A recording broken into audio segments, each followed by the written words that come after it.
Do you have a paranormal encounter you'd like to share with us? Send us an email with your story for a chance of it being featured on Weird World.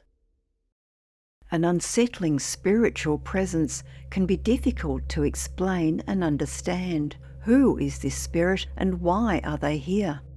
However, in these two true viewers' accounts, both of these questions were fortuitously answered. Bizarre Beekeeper. On Thursday, May 25, 1995, at 12:15 a.m, Michael Lee was on his way home from work. There were 4 workers in the car, all employees in a restaurant in Southport in the UK. Michael was behind the driver, beside whom sat the manager. Sitting next to Michael was the waitress. The 4 workers took turns to drive and had parked their cars in front of the waitress's home. At roughly around 12:15 a.m, a thought came into Michael's head that all he does is eat, sleep and work. At that stage, the 4 were travelling along Ford Road, Upton, towards the church. Then, he reported, as they turned left into Church Road, Michael caught sight of a white figure. He said, "What is that person doing up ahead?" Instead of answering, the driver said, "What person?" The manager, sitting next to him in the front passenger seat, said, "There isn't anyone there." The waitress just asked, "Are you trying to frighten us all?" Michael could see the strangest figure standing on the right-hand side of Church Road. Across the road, as in the UK, they drive on the left. There were cars parked on the left-hand side, which made them drive on the right, bringing the bizarre figure even closer to Michael. The person was dressed all in white, in a beekeeper's outfit. The figure reacted to the car's headlight and seemed to want to duck back into the driveway it was standing in front of. It was then when, eerily, the figure realised that Michael could see it, although no one else could. It then started to wave its left hand at Michael. All he could see of the figure was the beekeeper's hat and clothes, no hands or face. It was very strange that no one else in the car could see it. As they passed the figure, it was so close to Michael, no more than 4 to 6 feet away. It kept waving at him. They then turned left, and Michael kept staring at it from the rear window of the car. The figure continued to wave. When the figure was finally out of view, Michael asked everyone whether they had seen the beekeeper. Everyone said that there was no one there, and Michael remembers wondering whether everyone was pulling his leg. When they reached the waitress's home, he couldn't wait to get into his own car and drive back to see whether the figure was still there. He wanted to ask it a question. "Why are you dressed like that in the pitch-black night?" It was only when he reached the spot that it dawned on him that he had seen a ghost. There were no lights on in any of the homes, nor in the home at the end of the driveway where the ghost had been standing. When Michael got back to Ford Road, there were police officers waiting there to catch people speeding, and he thought no one would risk dressing like that and being asked questions by the police. He hurried home once the police were out of sight. The next day, Michael got to the pickup point early to see the house where he had sighted the beekeeper. He saw that there were beekeeping huts by the house. On the gate was the word vicarage. 6 years later, Michael was working in another restaurant in Parkgate, South Wirral. This is another haunted location where there is an urban legend that a young mother and her son disappeared while renting a room in the restaurant in the 60s. The legend states that she and her son drowned in the River Dee right by the restaurant. On this particular night, the staff were having supper in the dining area at one of the tables after finishing work. The kitchen staff were discussing each other whether they had seen the ghost of the young mother and her son.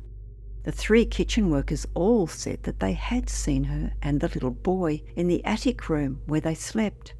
It was then that Michael related the story about the beekeeper to everyone eating.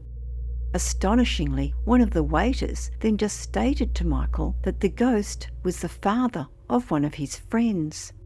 The man had passed away on Tuesday, May 23, 1995, just 2 days before Michael had sighted him.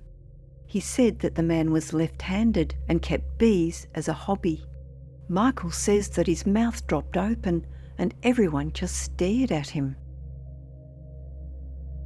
The Orange Ball. Stephen now lives in Deutschlandsberg, Austria. He sent an account of a memorably strange experience witnessed by himself, his then-wife Leonie, and their 2-year-old son Luke back in 1983. The location of the incredible happening was the then family home in Borehamwood, Hertfordshire, England. It was a normal night in the spring of 1983 when Stephen took Luke up to his bedroom to sleep. After hearing a story, Luke was tucked in clutching his teddy bear and eventually dropped off to sleep. Stephen and Leonie went to bed later at about 10:30 p.m. At precisely 2:30 a.m, Luke came into their bed and then slept between them both, which Stephen presumed was a normal child's reaction to being woken up by something. 2 days later, the exact same thing happened again at the same time, and thereafter the same pattern reoccurred without fail. Every second night, Luke came into their bed, and this carried on for some 3 weeks. One night during these 3 weeks, Stephen and Leonie were sitting on the sofa watching the TV, with Luke playing on the floor in front of them. The door was open to their right, and from the sofa they could see the stairs in the hallway. This was when they both saw a grey-haired man in a black suit pass the doorway, and could then see his feet and legs going up the stairs. They could also quite clearly hear the fall of footsteps. Stephen and Leonie looked at each other and he whispered, "Grab Luke whilst I go upstairs to find out what is happening here." Stephen shot upstairs and looked into every bedroom and every cupboard but could find nothing and no one. The very same thing happened about 6 days later, but again nothing or no one could be found. Understandably, this really spooked him and Leonie, and he decided to talk to Luke, but in a manner so as not to scare him.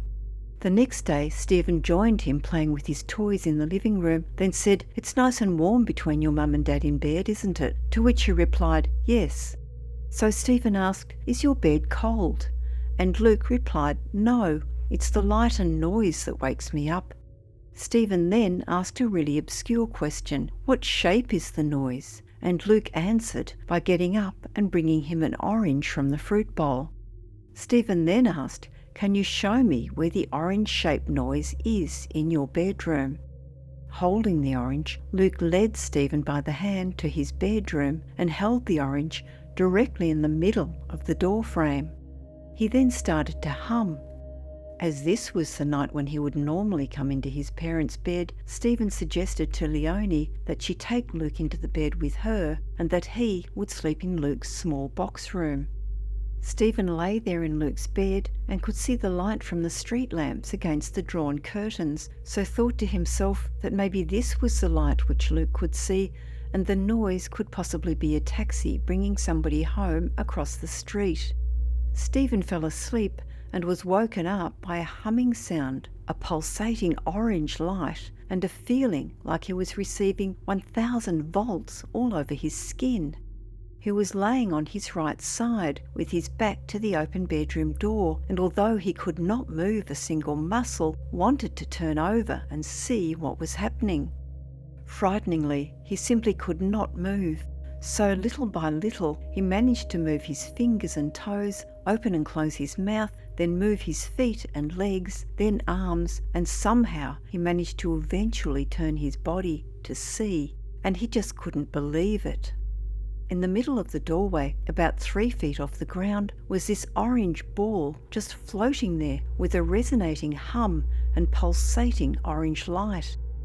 Every hair all over his body was literally standing on end from the electric charge.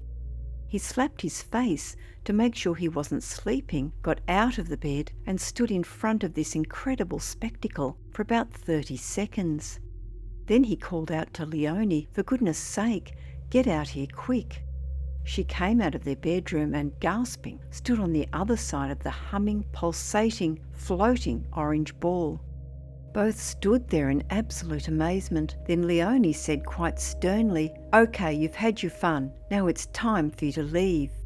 In that very instant, the bizarre object just went poof in a blinding flash and disappeared, never to be seen again. And Luke, from that day forth, never had another sleepless night. However, that wasn't quite the end of it all. One night soon after these strange events, when Stephen took Luke up to bed, they found a pure white cat asleep on his pillow. They had no cat, nor did any of the neighbours, and of those who did own cats, there was not a white cat among them. Stephen picked the cat up, took it downstairs and put it out the front door, never to be seen again. About 3 months later, and quite by chance, they met the couple who had lived there before them. They asked if they were all settled into their new house, and the man and woman said yes, it was a nice change. Then Stephen asked, was there any reason why they wanted to move? The couple looked hesitantly at each other, and the woman said, well, yes, that her father was not in the best of health, and what didn't help was the death of his beloved white cat Susie some 2 years earlier. She mentioned that, although he always dressed smartly in his black suit to go to the pub, he became quite ill and eventually died last year, upstairs in the box room. Stephen made an excuse to say they had to get along. They paid their respects and said goodbye.